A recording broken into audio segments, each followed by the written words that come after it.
قدرمنو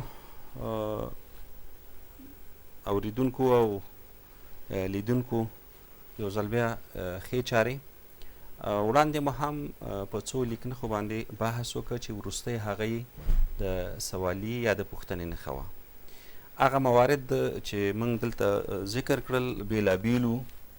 اوس موږ نن په دې درس کې د پوښتنې او د سوالیې ګډ شکل چې دا ډېر ضروري دی دا په دغه کې راوړو،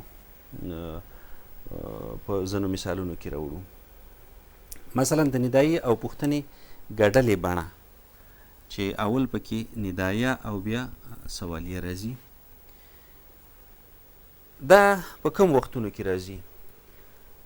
یو مورد د استعمال د دې دا دی چې دا په هغه وخت کې راځي چې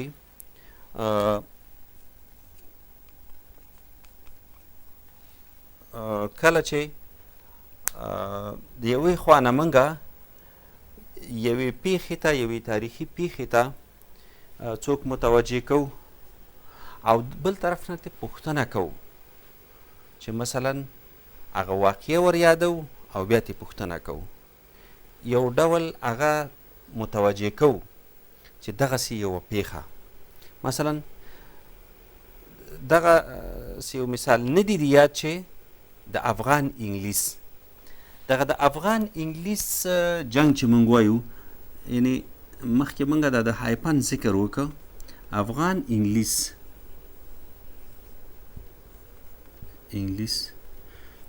بیا هم ترکیبي لفظ دی او موږ چې کله دغه افغان انګلیس جګړه وایو باید دغسې یو هایپن، معنا دا چې دغه جګړه چې د دې دواړو ترمنځ شوې ده. نو نه دي یاد چې د افغان انګلیس په یوه جګړه کې له 15,000 انګریزي پوځ نه یوازې برایډن مړ ژوندی ووت. نو په دې وخت کې به موږ نه دي یاد، د مثال چې ورکوو نه دي یاد چې د افغان انګلیس په یوه جګړه کې د 15,000 انګریزي پوځ نه یوازې ډاکټر برایډن مړ ژوندي حالت کې ووت. کله چې دغه موږ ذکر کوو، البته هلته په قوس کې نه راځي، ما په قوس کې ځکه ونیوله د دې په خاطر چې متوجه شئ. کله چې دغه نښه موږ د یوې جملې په اخره کې لیکو، د دې معنا دا ده چې هغه جګړه ور یادو او په عین وخت کې وضاحت ورکوو. نو د دې دواړو هم د وضاحت او هم دغه جګړې د یادونې نه او یو ډول د متوجه کولو نه زموږ هدف دی چې موږ خپل لوستونکي یوې پیښې ته متوجه کړو. یا نه دي یاد چې د 2000 لومړي کال په سپټمبر کې د امریکا په نیویارک او واشنګټن ایالتونو کې بریدونه وشول چې له امله یې شاوخوا 3000 کسان ووژل شول. نو د یو خوانه موږ یو چاته یو شی ور یادو او د بلې خوا نه یې ورته د یوې پوښتنې په شکل باندې مطرح کوو. نه دي یاد، یعنې حتما ستا یاد دي، او بل طرف نه معلومات ورکوو. نو دا د ندایي او پوښتنې ګډه نښه ده.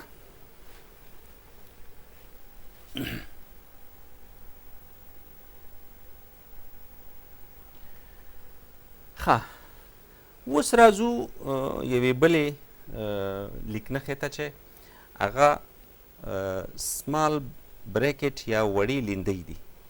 وړې لیندۍ یا سمال بریکټ، په دې کې څه شی راځي؟ څو شیان دي چې موږ دا په دې دغو کې راولو. مثلا مخکې موږ تاسو د معترضې جملې یادونه وکړه او مثال هم ورکړه چې احمد خدای دې ښه لري ښه هلک دی، یا احمد چې په جلال آباد ښار کې له فلانۍ رسنۍ سره کار کوي ښه هلک دی. معترضه جمله هم هلته په دغو کې راوړه، په کامو کې راوړه. اوس همغه معترضه جمله موږ په دغو کې راوړو. مثلا احمد ښه هلک دی، خدای دې ښه لري. دلته موږ کولی شو چې په نقطو کې راوړو. ښه هلک دی، په دغه کې وبښئ، په قوسینو کې ښه هلک دی. دا د سمال بریکټ یا د وړیو لیندکیو دغه دی. یا بله معترضه جمله داسې لکه چې موږ وایو زموږ مشران قوس کې لیکو الله دې وبخي. دا هم زموږ مشرانو موږ ته ښې لارښوونې کړي. زموږ مشرانو الله دې وبخي، د الله دې وبخي یو معترضه جمله ده. یا ځینې وختونه دغه لیکوال په دغه کې نیسي، موږ مخکې وویلې کامو کې د یو بهرني لغات معنا هم په قوس کې نیسي. مثلا موږ وایو چې د هرې خبرې تر شا یو لاجک یا منطق پروت دی. که موږ د لاجک کلمه ذکر کوو او په قوس کې منطق ونه لیکو یا پوخوالی ونه لیکو، نو د دې دا معنا ده چې موږ یو لغت وکارولو او زموږ اوریدونکي په دې باندې ښه نه پوهېږي. نو د اوریدونکي یا د لوستونکي یا د لیدونکي د ښه پوهاوي لپاره موږ باید هغه کلمات چې هغه بهرني کلمات دي دغه وکړو، ذکر یې کړو. یا ځینې وختونه موږ د خپلې ژبې کلمات لیکو. مثلا دا لیکو چې ډیری هوښیار خلک چې معمولا اوس په سیاسي ژبه کې د ټکنوکراتانو په نوم باندې یادېږي. موږ چې وایو چې هوښیار خلک یعنې څوک؟ ټکنوکراتان. دا ټکنوکراتان باید موږ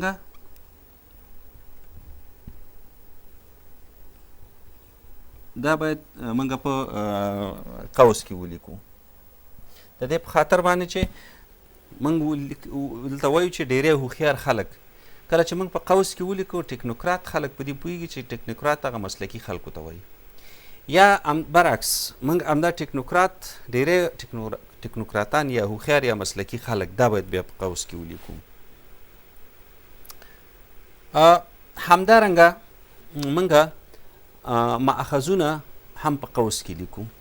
کله چې یو ماخذ موږ په متن کې کارو، مثلا پوهان عبدالحی حبیبي په خپل کتاب د افغانستان لنډ تاریخ کې دغه د افغانستان لنډ تاریخ دا باید په دغه کې ولیکو، په قوس کې ولیکو، وړوکي قوس کې. یا موږ په قوس کې دغه هم کارو.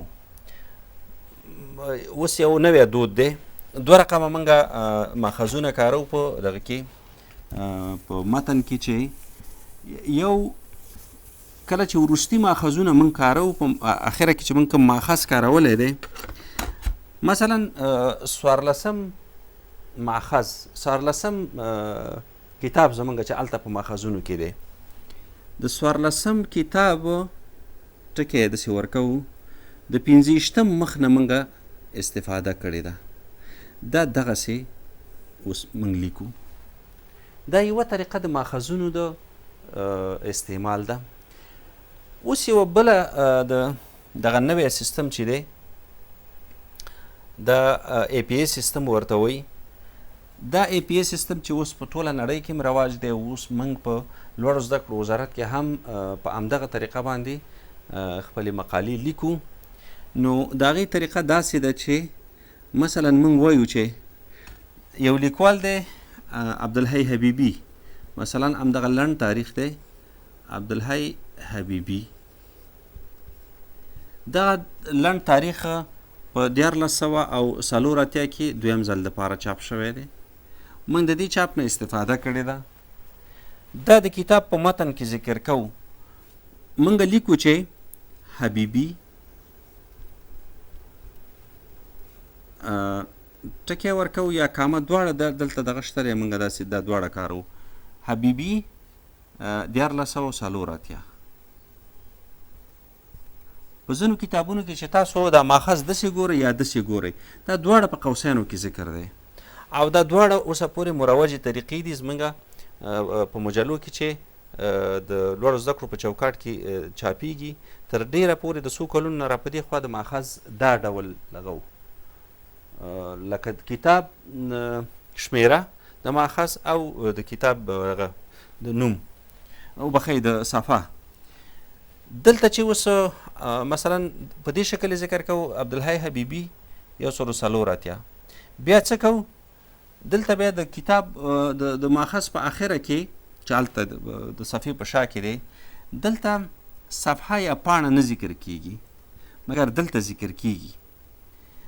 بیا دلته مشخصې پاڼې دې ځای کې چې ته موږ استفاده کړې مثلا د 15 نه تر 13 کتاب 13 مخه پورې موږ استفاده کړې ده.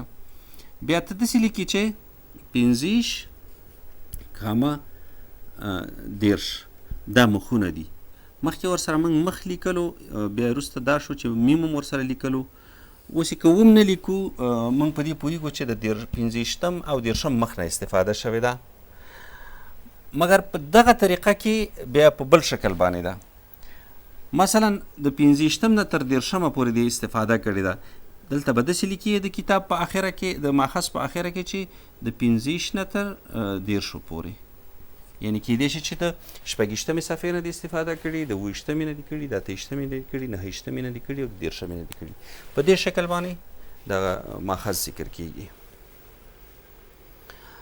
نو د ماخذونو د دغه دپاره د استعمال دپاره هم موږ د دغه نه کار اخلو د قوس نه کار اخلو وړو قوسونو نه کار اخلو. ښه یا مثلا مخکې ځینې مثالونه ذکر شو سبسایډي سره تاسو بلد نه یاستئ په خپل متن کې راوړئ دا باید په قوس کې ولیکئ او بیرون ورته معنا ولیکئ چې مساعدت. د یو شخص د زیږیدنې او مړینې نیټې هم کله چې موږ وایو چې خوشحال خان خټک د خوشحال خان خټک په باره کې کله چې موږ ولیکو چې هر ځای کې چې لیکو خوشحال خان خټک د دې سره باید جفت موږ په قوس کې ولیکو چې د 1022 نه داسې کامه ورکو وبخئ دغه ورکو هایفن ورکو یا ډش ورکو تر 1100 پورې. د دې معنا دا ده چې خوشحال خان خټک په 1022 کې پیدا شوی او په 1100 کې وفات شوی دی. نو دا دواړه باید موږ په وړو قوسونو کې ونیسو. همدارنګه عادات او شمیرې دا هم باید موږ په وړو قوسونو کې ونیسو. لکه مخکې چې موږ ترمنځ یې کامې ورکولې یا ترمنځ هم دغه ورکول ټکي ورکول موږ کولی شو چې د دې ترمنځه دغه ولیکو دوی په دغه کې راوړو په وړو قوسونو کې راوړو. مثلا موږ یو متن لیکو چې د یو مسلمان یا د یو انسان ښه خواص څه شی دي. اول مثلا له خلکو سره نیک سلوک.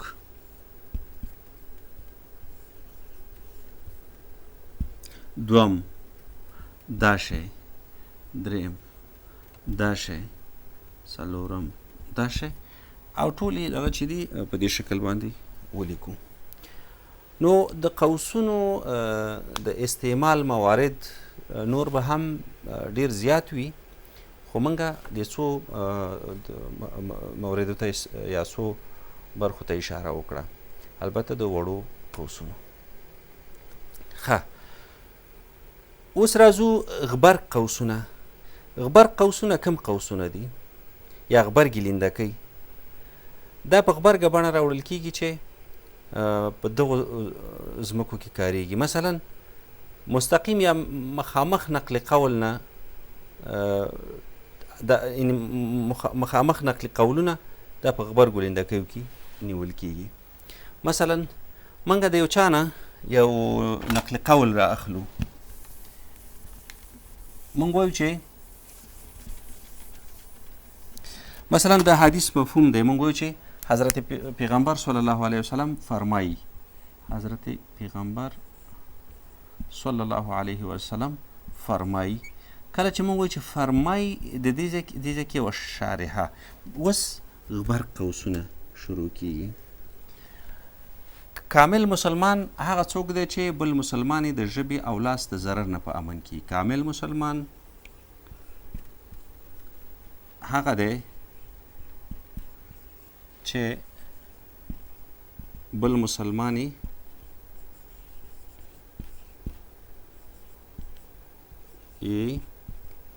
د ژبې او لاس له زیان نه په امن کې. غبرګ قوسونه دا مستقیم نقل قول دی چې د چا نه.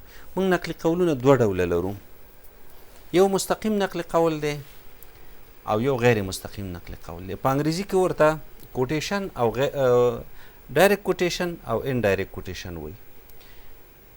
ډایرکټ کوټیشن هغه دی چې مستقیم هغه ویونه موږ راواخلو د یو چا چې په هغه الفاظو کې هیڅ دغه ونه کړو، تصرف ونه کړو. غیر مستقیم نقل قول دا دی چې موږ د یو چا دغه راخلو، نقل قول راخلو، خو په خپلو الفاظو کې راخلو یا په غیر مستقیم ډول راخلو. په مستقیم نقل قول کې که چې یو چا دغسې دغه راوړي، یوه خبره راوړي چې وایي چې زه به داسې کار وکم، دا مستقیم نقل قول دی چې په قوسونو کې موږ راخلو. په غیر مستقیم کې د هغه الفاظ موږ کوټ کوو. یو کوټډ سپیچ دی، یو ریپورټډ سپیچ دی. کوټډ سپیچ هغه دی چې هغه ته هغه نه کوټونه مستقیما راواخلي، او کوټ چې بیا کله ریپورټ کوي معنا دا چې مثلا د یو چا دا خبره چې زه به داسې کار وکم، دا کوټډ سپیچ شو، مستقیم نقل قول شو. غیر مستقیم چې ریپورټډ سپیچ دی، هغه وایي هغه به داسې کار وکړي، نو بیا هغه وایي هغه به داسې کار وکړي، دلته قوسینو ته ضرورت نشته دی. زه به داسې کار وکم چې زما مشخص زما الفاظي، نو دا دغه دی د لوی قوسینو د استعمال ځایونه دي. ښه، بل دا دی چې علمي اصطلاحات او سرلیکونه هم ځینې وختونه په غبرګو لیندکیو کې نیول کیږي. بل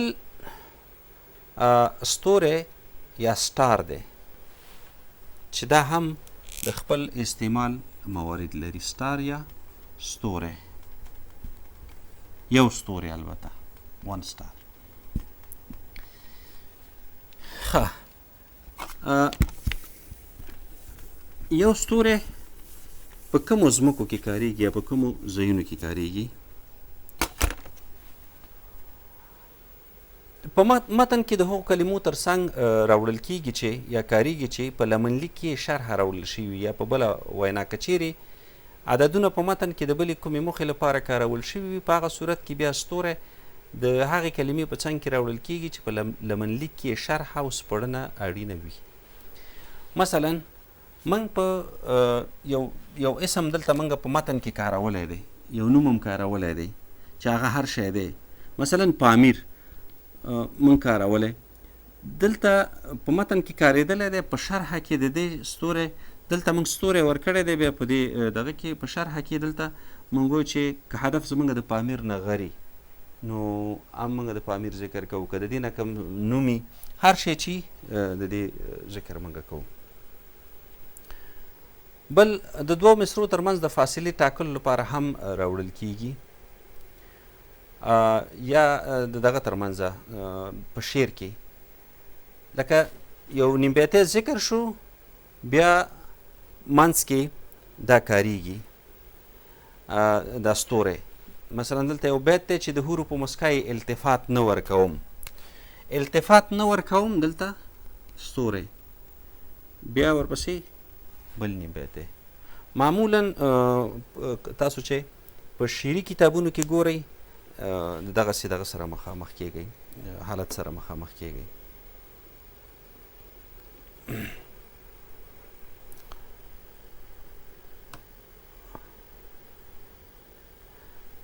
ښه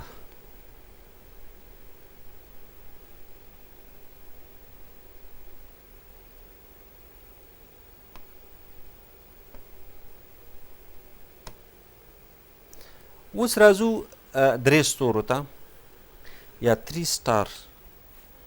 درې ستوري، د درې ستورو د استعمال موارد کوم دي؟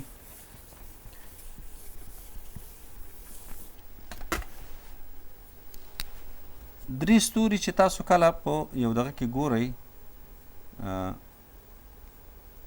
د دې د استعمال موارد دا دي چې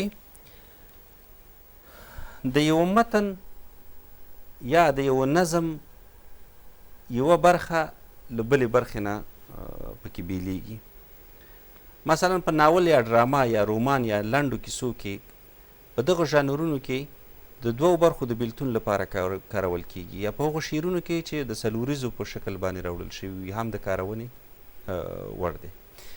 مثلا د پیر محمد کاروان په دې شعر کې چې په لنډ بهر کې ویل شوی دی: ته کاروان د سرو او ژیړو ګلابونو یې که نه یې، ته کیږدۍ زما د زړه د تنابونو یې که نه یې.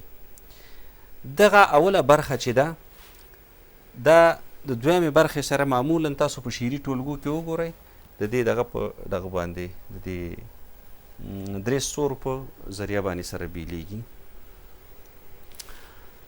همدارنګه ما و زړه تاله درکړی خو تا یو ګلاب را نه کړ، ما و زړه تاله درکړی خو تا یو ګلاب را نه کړ، ته نه پوهېږم څنګه یې زما په دې سلایډ کې پوره نه راغلی خو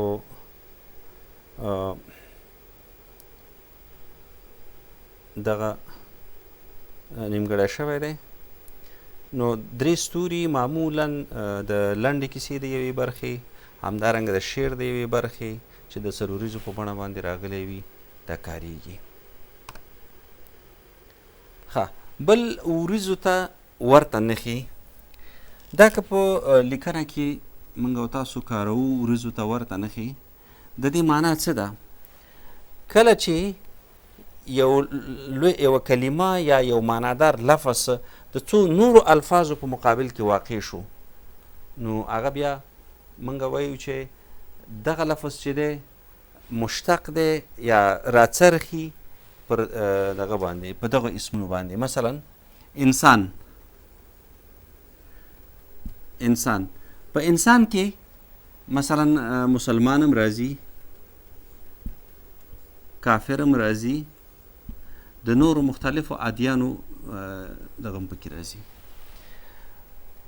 یا مثلا موږ وایو چې پوهنتون، په پوهنتون کې چې څه دغه دي شاملات دي هغه ټول دلته راځي، بېلابېل پوهنځي مثلا.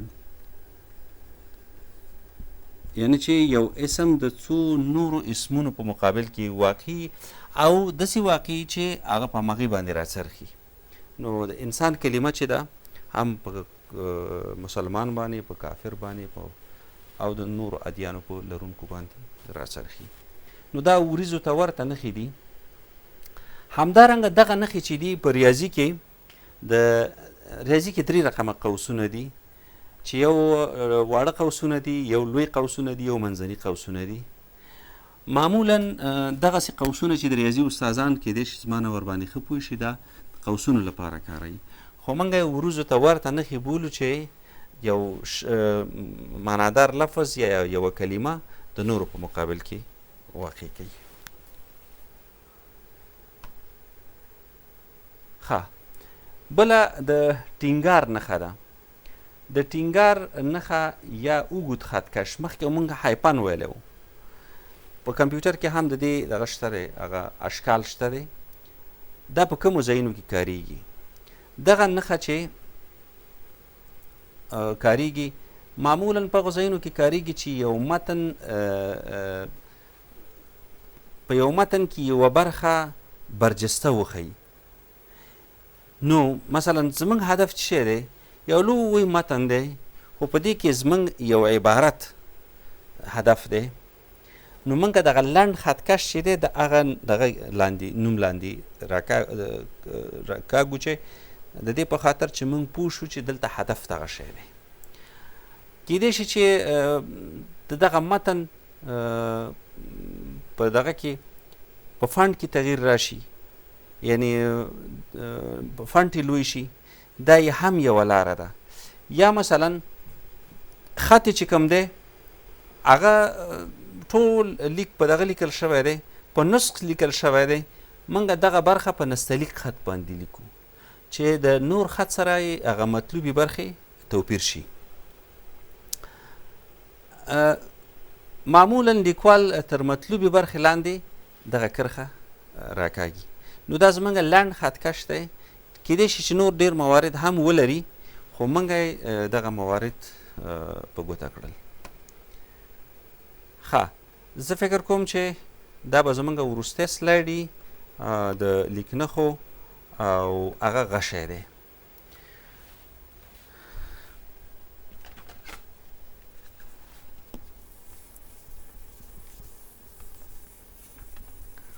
رحمت شاه سایل وایي چې د نظر غشي مې په زړه باندې په ورو وروه، د نظر غشي مې په زړه باندې په ورو وروه، چرې زخمی پکې دا ستا نازک خیالونه نشي، چیرې د هم ستا د ښایست غوټیو ګلونه نشي.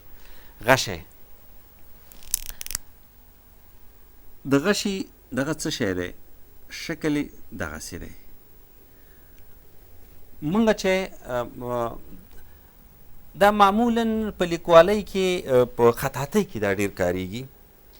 مثلا زه د دغه نه را روان شوم، دا یو ترافیکي اشارې غوندې مثال هم لري، بیلګه یې داسې هم کیدای شي. مثلا د طرف یا لوري په لټه کې یم زه، یا معمولا تاسو چې دلته د ډاکټر صاحبانو کلینیکونو ته ورځئ، مثلا پاس ډیر زیات دغه دی، هلته د یو چا نوم لیکل شوی دی، د یو ډاکټر صاحب نوم لیکل شوی، بیا غشی داسې تلی دی. د دې معنا دا ده چې دې لوري ته د ده دغه دی معاینه خانه ده. بیا د غشی داسې پورته تاو شوی، معنا ده چې یو منزل پورته وخیژه. بیا درته بل دغه ښیي، لوری ښیي. نو تا بالاخره هغه دغه ته رسوي، هغه کلینیک ته دې رسوي. یا مثلا منګه د داسې اسمونو ترمنځ چې یو د بل سره یو ځای شوي وي، یو بل د ترکیب نه یو بل اسم منځته راغلی، هغې ته هم د اشارې په شکل باندې مثلا پوهه او بل تون، یعنی دغه چې سره یو ځای کېږي نو پوهنتون ترې جوړېږي. پوهنتون. لہذا موږ غشی د لوري په معنا باندې کارو، او لوری هغه څه دي چې موږ ته هم د غشي په ذریعه باندې معلومیږي. زه به اوس د خپل بحث جمبندي وکړم. هغه دا چې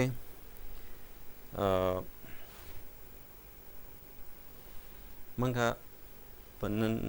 په دریو درسونو کې البته په لیکنښو باندې بحث وکړو. لیکنښې موږ وویل چې هغه بیلونکي نښې دي چې په یو متن کې ډېرې ضرور دي، د ستاینومونو ترمنځ، د اسمونو ترمنځ، د ترکیبونو ترمنځ، د مفاهیمو ترمنځ، د معترضه برخو ترمنځ، او بېلابېلې لیکنښې مې تقریبا په 14-16 لیکنښو باندې موږ دلته بحث وکړو. موږ چې کله یوه لیکنه کوو باید لیکنښو ته پکې پام وکړو. زموږ لیکنه باید د تېروتنو نه، موږ څنګه ځان له تېروتنو ژغورلی شو، په یو بحث کې مو په دې باندې معلومات ورکړل. یوه لاره چې موږ ځان له تېروتنو په یوه لیکنه کې ژغورو هغه هم لیکنښې دي. نو لیکنښې موږ ته د پیلوزي یا د څراغ معنا لري. کله چې یو پیلوزی یا څراغ زموږ سره په لاس کې موږ رڼا ورباندې د تیاره ګوډونه ورباندې لیدلی شو، یعنې زموږ مخې ته رڼا کوي. نو زما هیله دا ده، وروستی پیغام مې هم دا دی چې کله موږ یوه لیکنه کوو باید دغه یادې لیکنښې دا په پام کې ونیسو. که چېرته موږ په پام کې ونه نیسو زموږ لیکنه به دا معنا لري چې یو چاته مو داسې یو نیمګړی سوغات وړاندې کړی دی چې د هغه هېڅ په کار نه راځي. نو زموږ د نن ورځې د لیکنښو درس هم همدلته پای ته ورسېده، په دې هیله چې تاسو روغ جوړ او خوشحاله وئ.